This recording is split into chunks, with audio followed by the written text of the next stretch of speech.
Pai, Criador dos céus e da terra, meu Deus, o Deus de amor, de bondade, me chego diante de Ti neste momento, pedindo, Senhor, licença para falar da Tua palavra, do ato mais sublime para a humanidade que foi realizado através de Ti, pelo Teu Filho amado. Nós queremos falar hoje parte desse sacrifício que foi realizado para benefício nosso, para nos resgatar da servidão do pecado e nos libertar.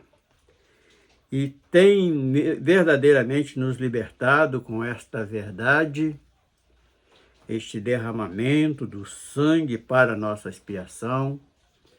Hoje, Senhor, me chego diante de Ti para pedir, para falar sobre este assunto nesta gravação, no nome do Filho amado, Jesus Cristo. Amém.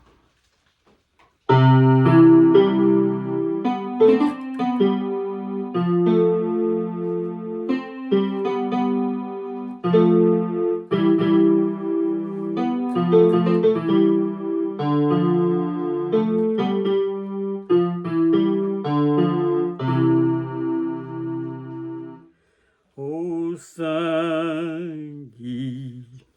que Jesus derramou lá no Calvário foi por amor.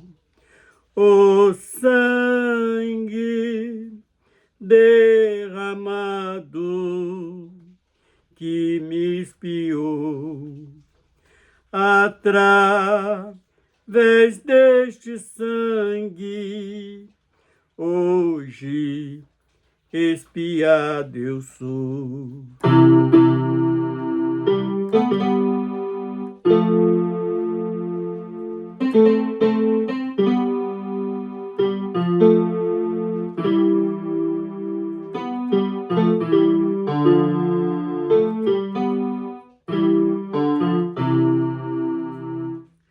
Olha quantas afrontas o Filho de Deus passou só por me amar, os homens subjugou, coroa de espinhos, cravos nas mãos, ganhou.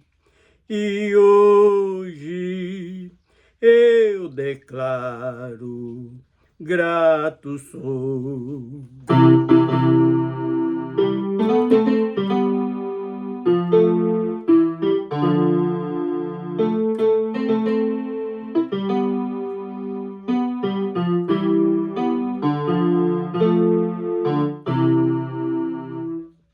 O sangue que Jesus derramou lá no Calvário foi por amor. O sangue derramado que me expiou através deste sangue, hoje expiado eu sou.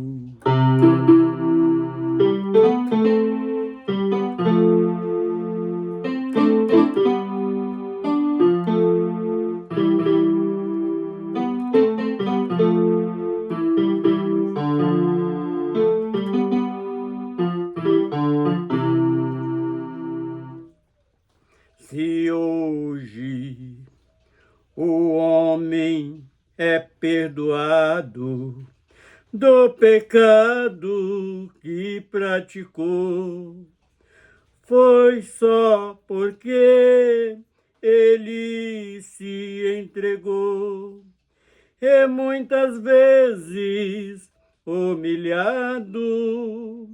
É só ver o alto preço que ele pagou.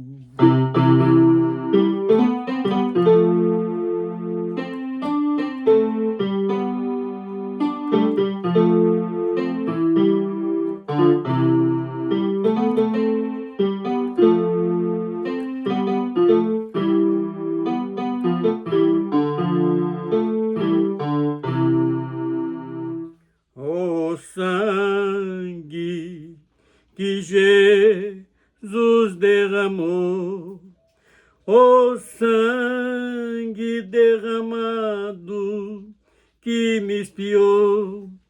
Através deste sangue, hoje espiado eu sou. O sangue derramado que me espiou. Através deste sangue, hoje espiado eu sou.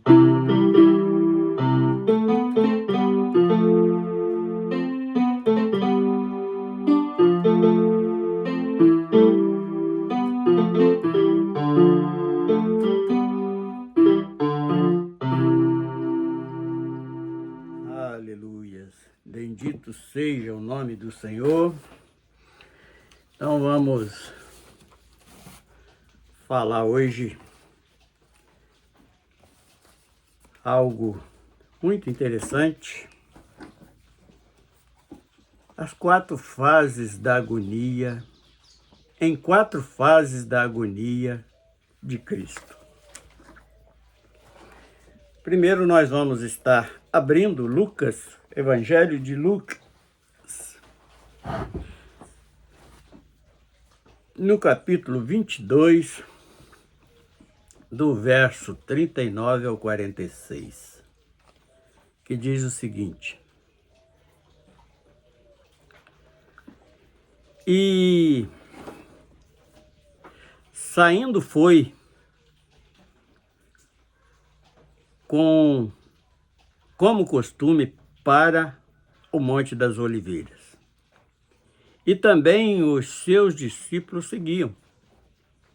E quando chegou àquele lugar, disse-lhe: Orai para que não entres em tentação. E apartou-se deles a cerca de 1 tiro de pedra, e pondo-se de joelho, orava, dizendo: Pai, se queres, passa de mim este cálice. Todavia não se faça a minha vontade, mas a tua. E apareceu-lhe um anjo do céu que o confortava. E posto em agonia, orava mais intensamente. E o seu suor tornou-se em grandes gotas de sangue que cairiam até o chão. E levantando-se da oração, veio para os seus discípulos e achou-lhes dormindo de tristeza. E disse-lhe: Por que estáis dormindo? Levantai-vos e orai para que não entres em tentação. Então nós vamos falar hoje de 4 passagens interessantes que... Primeiro, esse primeiro momento do suor se transformando em sangue, caindo no chão. E ali, quando aparece este anjo para o confortar, o que nós devemos saber e meditar é que Jesus ali, ele tinha se despido da sua glória, ele estava ali como um homem comum, como nós somos hoje. Aquele que não tem a resistência do Deus vivo, ele se desfez de toda a sua glória para o nosso benefício. E quando acontece isto, que ele vai ali, que o seu suor, o que nós entendemos com isto? Vamos voltar à leitura e vamos meditar pausadamente, com muita calma, para entendermos bem.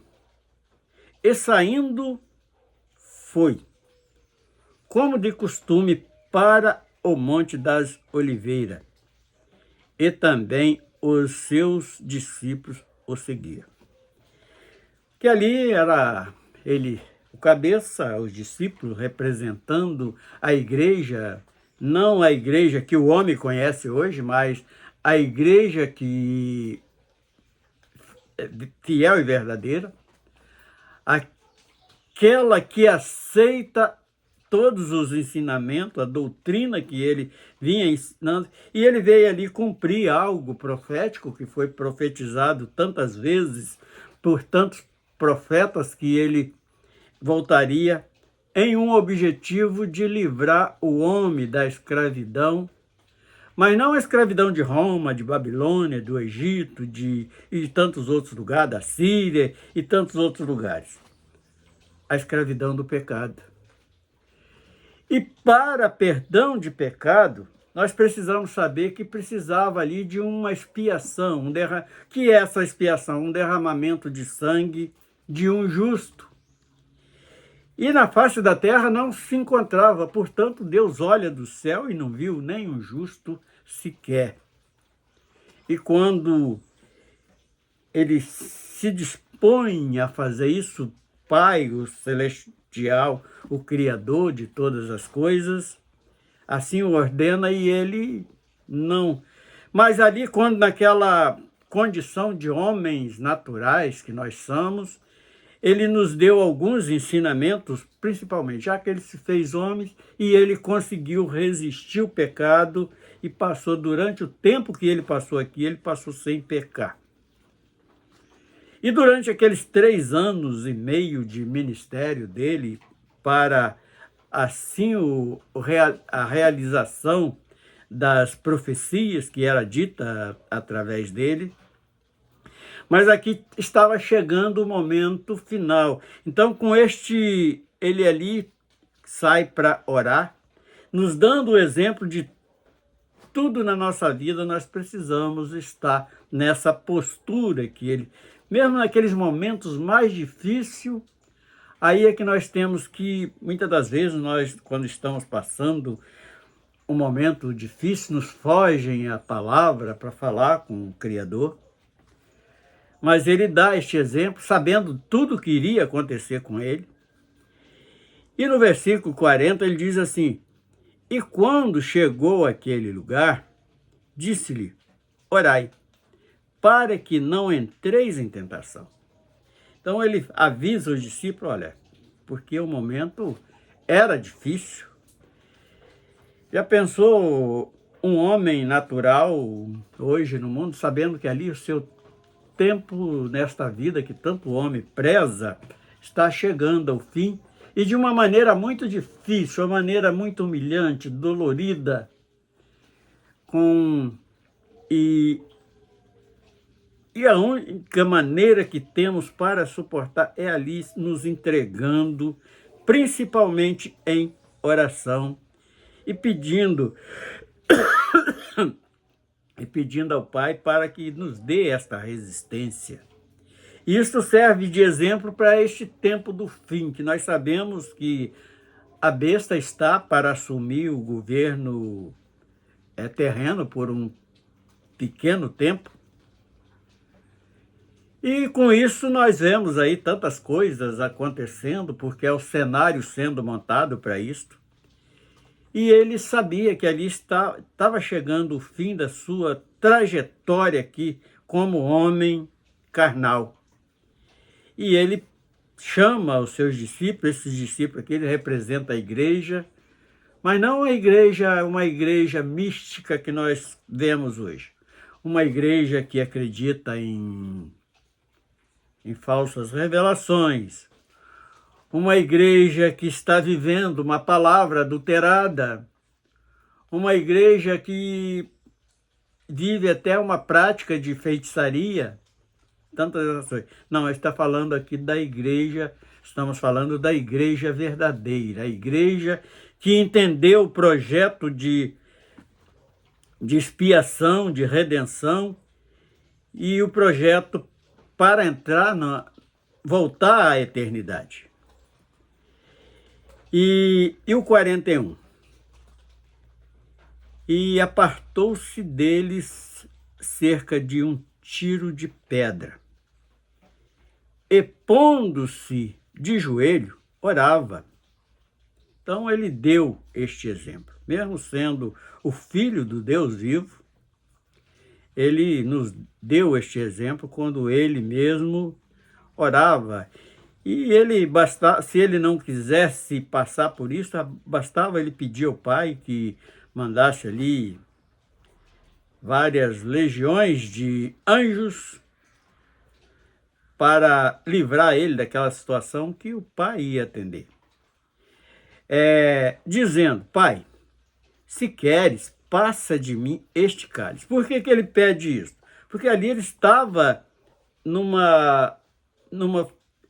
vamos dizer assim, numa situação muito mais frágil do que ele mesmo na sua glória. Não tem nem comparação. Então ele dizia,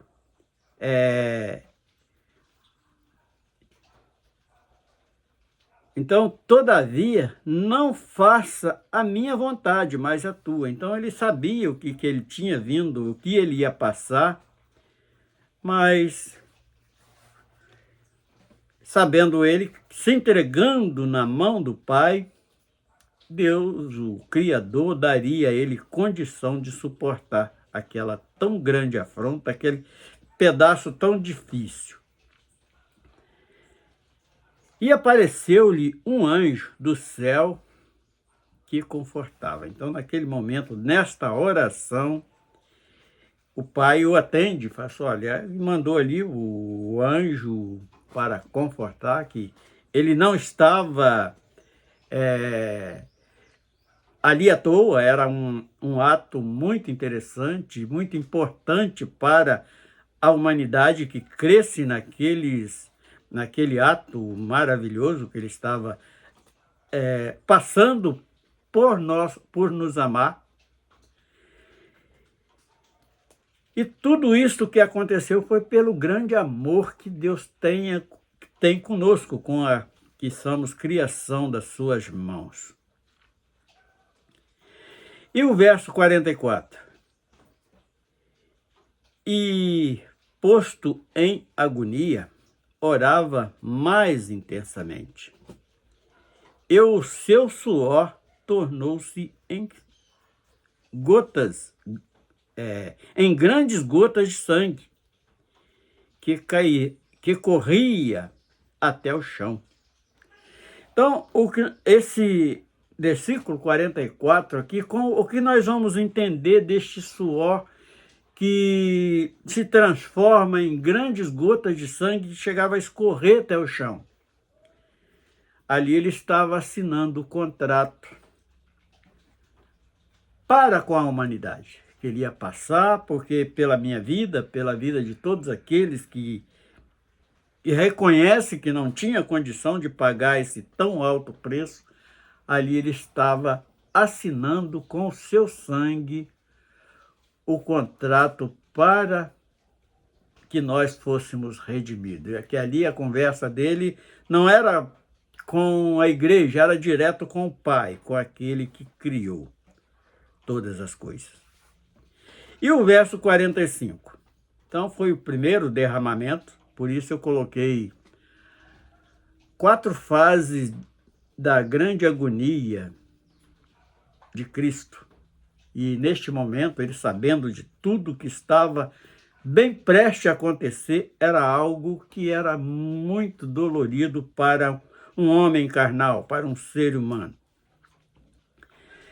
Então, e levantando-se da oração, veio para os seus discípulos e achou-os dormindo de tristeza. É aquele momento que eles já estavam avisados que iria acontecer.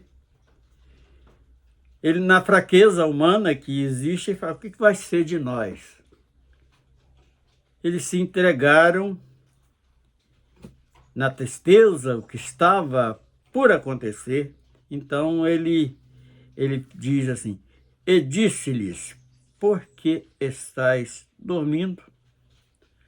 Levantai-vos e orai, porque não entreis em tentação.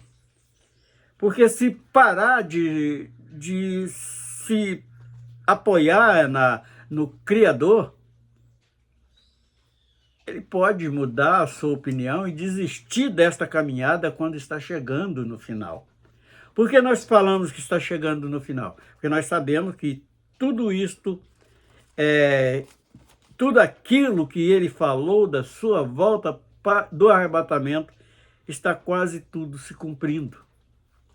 Falta ali partes do Apocalipse para acontecer, para que este evento que a igreja tanto espera aconteça.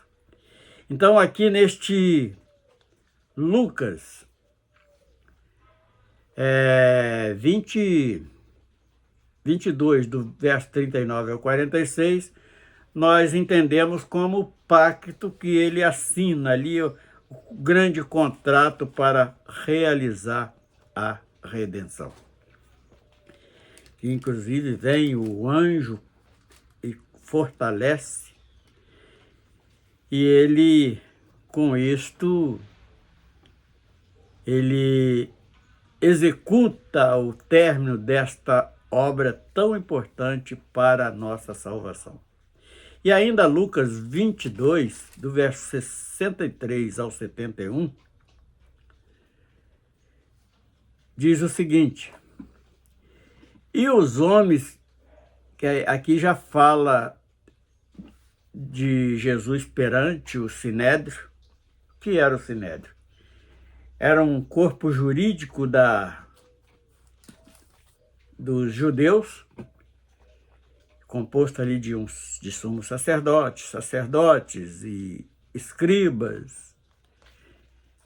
Eles julgavam eles, e nós sabemos pelas narrativas das Escrituras que ali eles estavam projetando a morte de Jesus, porque tanto o rei dos judeus quanto aqueles sumos sacerdotes, eles estavam com medo de perder a sua posição social. Então eles maquinam todos estes males contra o Filho de Deus. E no verso 63 diz assim: e os homens que detinham Jesus zombavam-se dele, ferindo-o. E vendo-lhe os olhos,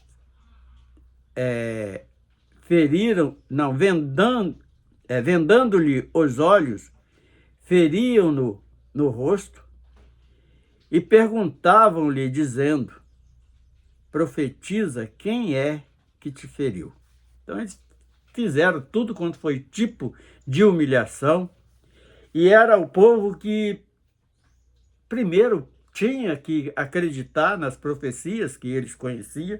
Eles não creram que era o Filho do Deus vivo, o Messias, que estavam esperando, que estão esperando até hoje. Ainda fizeram essas humilhações com ele, mas ele não. Por que ele não respondeu? Porque ele estava ali para ser sacrificado pelos nossos pecados, tanto dos judeus quanto os dos gentios. E este é um momento que ele vai aos judeus, para que os judeus, ele é levado ali até os representantes do próprio povo judeu. Vamos dizer assim, que era uma das chances que Deus estava dando para a salvação daqueles homens. E no verso 65, e outras muitas coisas diziam contra ele, blasfemando. E logo que foi dia, ajuntaram-se os anciões, assim, logo que amanheceu, anciões do povo e os principais dos sacerdotes e os escribas, e o conduziram ao seu concílio, quer dizer, o sinédrio, concílio aqui é a mesma coisa. Era ali aquela sala de julgamento que eles eram acostumados a fazer para julgar qualquer tipo de crime que eles consideravam crime. Então ali, e nós sabemos que ali foi até comprado testemunhas para acusar, porque eles não tinham com que acusar o Cristo. 67. E lhe perguntaram: és tu o Cristo? Diz-no. Ele replicou: se vô-lo disser, não credes. Então o que ele fala? Olha, se eu disser que sou, vocês não vão crer. Porque eles estavam com os olhos espirituais fechados pela ganância, como tem de muitos hoje. Mesma coisa que acontece hoje, aconteceu naqueles dias. Se eu vos disser, vocês não vão acreditar. É a resposta deles. E também, se vos perguntar, não me respondereis, nem me soltareis. Porque já era um objetivo deles fazerem aquilo, porque eles não queriam perder a posição social que eles ocupavam diante do povo. E se eles dessem razão à verdade ali, eles seriam colocados por escanteio e eles jamais, porque a vaidade do homem ela é tão grande nesse ponto. Mesmo sabendo que estão cometendo uma injustiça, eles continuam fazendo. Quer dizer, não tinha ali nenhum inocente. Eles estavam pecando contra o Filho do Criador e consciente que estavam fazendo aquilo. No verso 68. E também se vos perguntar, não me respondereis, nem me soltareis. Então ele dá este esclarecimento para eles. E no verso 69 diz assim: desde agora o Filho do Homem se assentará à direita do poder de Deus. Então ele fala assim: olha, estou ligado porque eu vou voltar para a glória, vou sentar ao lado do Pai. Ali vai ser restituído todo o poder que é me dado. E ele não estava ligando mais por aquilo que eles estavam fazendo contra ele. E no verso 70 diz: e disseram todos: logo és tu o Filho de Deus? E ele lhe disse: vós dizeis que eu sou. Então ele confirma diante deles: sim, eu sou o Filho de Deus. E eles não acreditavam, achavam que isto era uma blasfêmia contra os céus, contra tudo. E no verso 70, assim: então disseram: de que mais testemunho necessitamos? Pois nós mesmos ouvimos da sua boca. Então ele queria ali ouvir uma palavra, mesmo sendo verdade, mas eles queriam um motivo para poder sacrificar aquele que veio se entregar neste sacrifício por minha culpa e por sua culpa. Agora vamos para Lucas 23, 18 a 25, que diz o seguinte: 23, 18. Mas toda a multidão, aí vai já estar perante o Pilatos. Então nós, só voltando atrás um pouquinho, neste texto de Lucas 22, de 63 a 71, era um benefício para os judeus e eles não conseguiram entender. Ali ele foi ferido, derramado até mais sangue ali, com os ferimentos que provocaram nele na humilhação. Ele deu ali a primeira, vamos dizer assim, o martírio, a primeira agonia que ele sofreu foi no momento da oração, ali assinando o contrato. E este segundo texto aqui de 22, de 63 a 71, ele ali dando a oportunidade para os judeus, para o seu povo de pátria. E Lucas 23, 18 a 25 diz o seguinte: mas toda a multidão clamou a uma,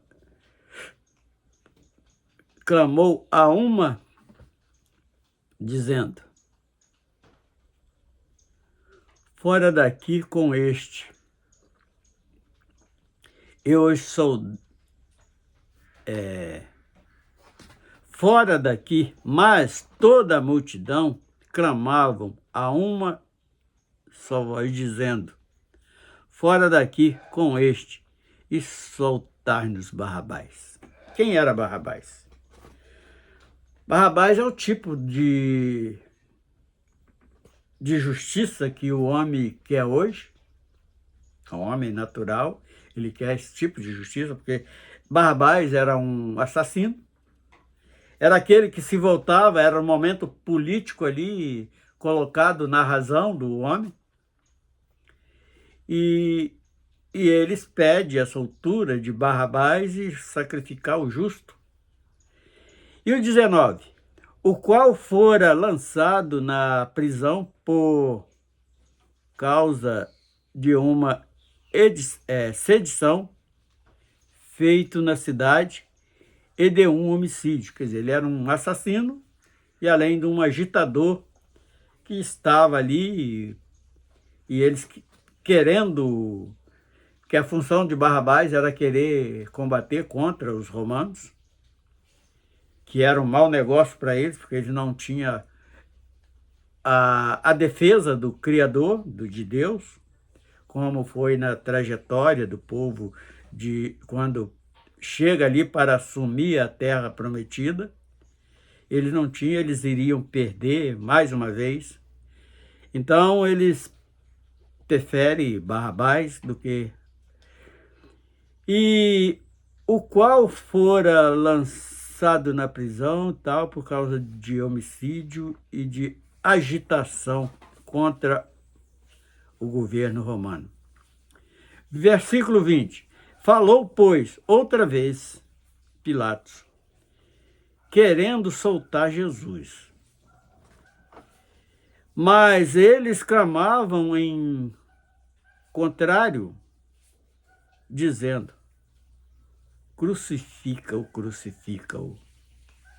Então ele, pela terceira vez, lhes disse: mas que mal fez este? Não acho nele culpa alguma de morte. Castigá-lo-eis e soltá-lo-ei. Então, Pilatos já tinha tomado a sua decisão e eles continuaram, e ali foi a hora que entra as falsas testemunhas, que aqui está a grande mentira, porque os falsos profetas, falsos pastores, falsos apóstolos, falsos Cristo, eles usam sempre desses artifícios de mentira. Mas eles incitavam com grandes gritos, pedindo que fosse crucificado. E os seus gritos e os dos principais dos sacerdotes redobravam, quer dizer, cada vez eles gritavam mais alto. Então Pilatos julgou que deveria fazer o que eles pediam e soltou-lhe o que fora lançado na prisão por uma sedição e homicídio, que era o que pediam, mas entregou Jesus à vontade do povo. Então Pilatos é o momento que ele lava as mãos, fala, não acho culpa nenhuma, então o que farei com o sangue desse justo? E outro detalhe interessante que tem aqui nesse texto, Pilatos não era judeu, Pilatos era gentio. É o momento que ele vai diante dos gentios, assinando, dando ênfase ao atestado que ele tinha assinado para o sacrifício de perdão para os gentios. A primeira, a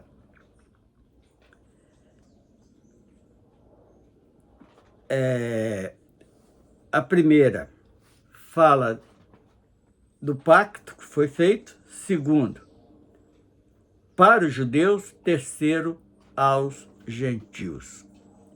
E ainda Lucas 23, 33 a 38, diz o seguinte, fala da crucificação. E quando chegaram ao lugar chamado Caveira, ali o crucificaram, e aos malfeitores, um à direita e outro à esquerda. E dizia Jesus, Pai, perdoa-lhes, porque não sabem o que fazem. E, repartindo os seus vestidos, lançaram sorte. E o povo estava olhando, e também os príncipes zombavam dele, dizendo, aos outros salvou, aos outros salvou, salve-se a si mesmo, se este é o Cristo, o escolhido de Deus. Então ali eles colocam dúvidas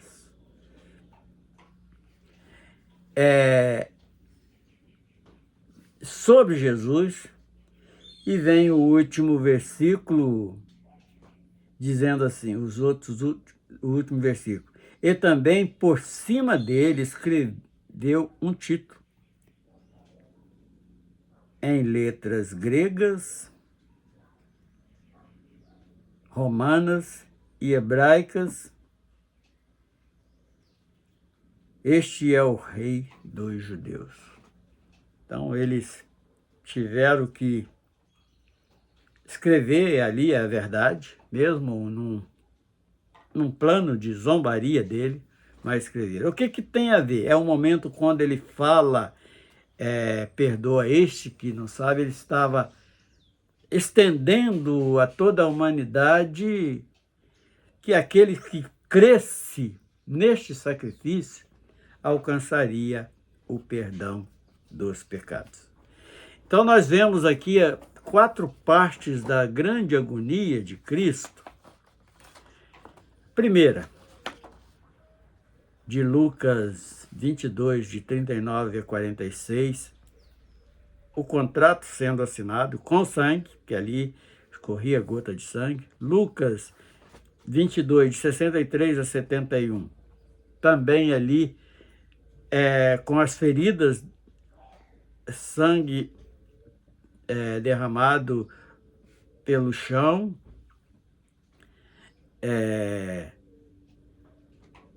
para os judeus.